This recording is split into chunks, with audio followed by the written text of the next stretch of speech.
안녕하세요. 스노우볼입니다. 제가 구매 대행할 때 신용카드를 거의 7개 정도를 발급받았었어요. 24년도 기준으로 해서 신용카드 추천 좀 해드리면 괜찮겠다라고 해서 제가 신용카드를 추천드려볼까 해요. 그래서 오늘 주제는 크게 3개인데 어떤 카드들이 있는지, 그리고 어떤 게 주력 카드면 좋은지, 사업자가 많은데 어떻게 세팅하면 좋은지, 이렇게 3가지가 있거든요. 첫 번째로 어떤 카드들이 있는지를 봐야겠죠. 구매 대행이랑 관련된 카드는 굉장히 많아요. 뭐 롯데에 있는 더드림이라거나 현대 그린 카드라거나 또 되게 많은데 제가 굳이 언급하지 않아도 굉장히 많은 카드들이 산재해 있어요. 그런데 제가 이런 것들까지 굳이 언급하지 않는 이유가 이 10가지 사용할 필요가 없이 다른 훌륭한 카드들이 많기 때문이고, 제가 사용했던 게 실제로 제가 운영했던 거랑 똑같은 신용카드들이니까 사용할 당시에는 이게 최적화된 구성이라고 생각했었어요. 그래서 아마 저랑 똑같이 하셔도 크게 손해보지는 않는 구조일 거니까 참고해주시면 좋을 것 같아요. 일단 시작하기에 앞서서 해외 결제 구조를 먼저 말씀드려야 될 것 같은데, 보통 신용카드로 해외 결제를 할 때 수수료가 4개가 붙어요. 첫 번째로 국제 브랜드 이용 수수료, 두 번째가 환전 수수료, 세 번째가 국내 카드사 해외 이용 수수료, 네 번째가 국내 카드사의 환전 수수료, 이렇게 4개가 붙거든요. 그래서 이 비율들을 다 합치면은 2.5%에서 한 3%쯤 됩니다. 보통 수수료를 면제해준다고 하면 어떤 수수료를 면제해주는지 체크해야 되는데, 보통은 국제 브랜드 이용 수수료 1%를 차감해주는 경우가 많아요. 보통은 이 비용을 면제를 해주니까 1.3% 정도가 실질적으로 들어가는 수수료라고 봐주시면 되고요.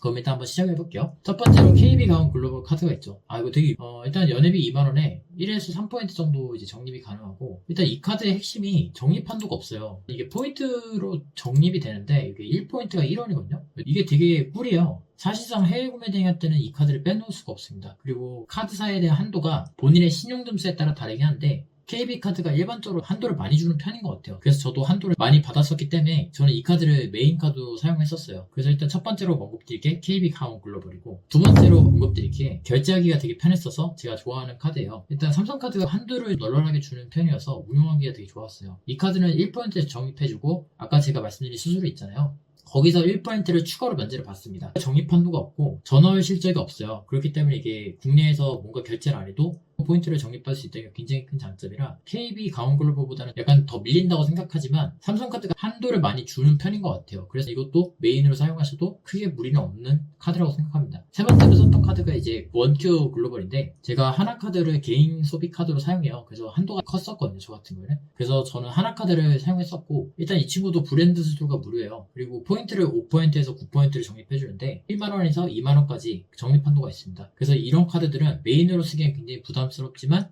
그렇다고 아예 버리기엔 좀 애매한 그런 포지션을 갖고 있는 친구인 것 같아요. 그래서 대량 등록하시거나 카드를 여러 개를 쓰시는 분들은 이 서브로 발급하셔서 사용하시면 좋을 것 같고, 그 다음에 아시아나. 솔직히 저는 이 아시아나가 그렇게까지 좋은 카드라고 생각하지 않아요. 워낙 경쟁 상대들이 걸출하다 보니까 장점이라면 적립 한도가 없다는 게 장점이고, 마일리지 적립되는 구조인데 이게 1마일리지당 10원이거든요. 이게 15원씩 적립되는 거예요. 근데 이게 생각보다 별로입니다. 왜냐하면 이게 전월 실적 한도가 이제 50만원이라서 50만원 쓸 게 아니라면 좀 애매해요, 이 친구가. 그리고 다른 앞서 소개해드린 카드들보다 이게 특장점이 있다고는 저는 생각하지 않아서 굉장히 애매한 카드라고 생각해요. 그 다음에 소개해드릴 카드가 NH 올바른 포인트 플러스인데, 일단 이거 전월 한도가 없고요. 근데 별로예요. 이거는 금액 한도가 일단 되게 적어요. 농협에서 발급받는 카드가 일반적으로 한도가 좀 적은 것 같아요. 그래서 일단 그게 단점이고요. 80만원이면 전월 실적이 상당히 높은 편이고 포인트를 적립해주긴 하는데 1티어라고 하기에는 조금 애매한 카드라고 생각해요. 그래서 이거는 서브로 하시면 좋을 것 같다는 게 제 생각.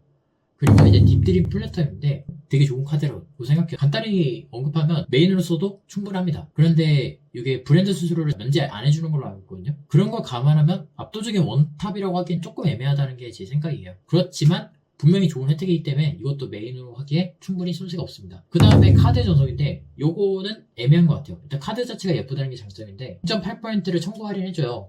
근데 이게 사실 수수료가 면제가 안 되다 보니까 사실상 이게 똔똔이에요. 그러다 보니까 셀카드가 없으시면 서브로 발급받으셔서 사용하시는 게 낫다고 생각하고, 그리고 최근에 인기 있는 게 이제 국민카드 헤리티지인데 해외 3% 할인이에요. 근데 연회비가 이게 20만원이거든요. 근데 이게 바우처 혜택을 줍니다. 이게 해외여행 가시거나 아니면 호텔에 묵을 일이 있으시면 15만원 이제 까주는 거죠, 쉽게 얘기하면. 그래서 실질적으로 연회비가 5만원 정도라고 생각하시면 되는데, 아무리 까주는 거라고 해도 이게 처음부터 싼 거랑 까주는 거랑 다른 문제다 보니까 다른 카드들보다 약간 떨어진다고 저는 생각을 해요. 근데 카드 자체가 이뻐서 눈길이 가는 것도 사실이에요. 자, 그래서 이거 세팅을 어떻게 하냐, 그거에 대해서 제가 설명을 좀 드려볼게요. 일단 몇 가지 질문들이 있을 것 같은데, 첫 번째로 가족 명의로 신용카드 결제도 상관없나요? 네, 상관없어요. 왜냐하면 구매 대행은 장부 소명이거든요. 예를 들어서 해외에서 구매한 내역들은 우리 홈택스에서 뭘 샀는지가 이제 자동으로 잡히지가 않아요. 그래서 보통은 이런 것들을 장부로 소명하거든요. 국내에서 매입하고 국내에서 판매하는 건 홈택스에서 이제 자동으로 매입과 매출을 잡아주는데, 근데 구매 대행은 해외에서 사온 거잖아요. 그거는 홈택스에서 집계가 안 되기 때문에 장부로 소명을 합니다. 그렇기 때문에 장부에다가 내가 그 카드 어떤 거 썼는지, 언제 뭘 샀는지 그것만 잘 관리하시면은 요거는 문제가 없습니다. 그리고 나는 대량 등록이라서 사업자가 3개, 6개인데 그럼 신용카드도 3개 또는 6개 사용해야 되냐?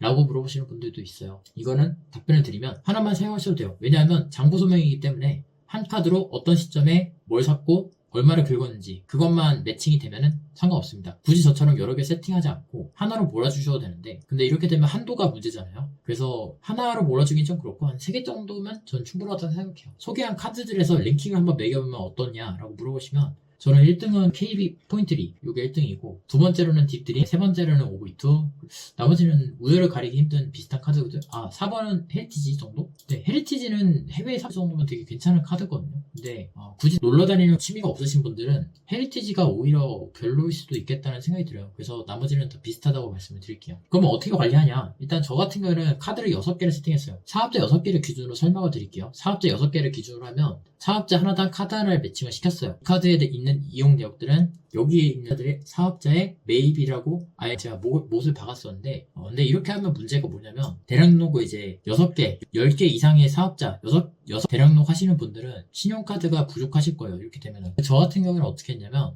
2개의 사업자를 묶어서 신용카드를 운영했었어요. 그러니까 1번이랑 7번이랑 똑같은 신용카드를 쓰고 2번이랑 8번, 3번이랑 9번, 그다음에 4번이랑 11번 이런 식으로 그 짝을 이뤄서 신용카드를 사용했었어요. 아까 말씀드렸다시피 장부만 잘 쓰면 신용카드 자체는 뭘 쓰든 상관이 없거든요. 그렇기 때문에 저 같은 경우는 이렇게 묶어서 사용했었고, 이렇게 해서 문제가 됐던 적은 저는 없습니다. 그래서 신용카드를 운영하실 때 이런 부분도 참고해 주셔서 운영하시면 조금 더 깔끔하게 운영하실 수 있을 것 같아요. 한 가지만 더 말씀드리면, 만약에 그때 당시로 돌아간다면 어떤 식으로 세팅할 거냐, 그거를 궁금해하시는 분도 있을 것 같아요.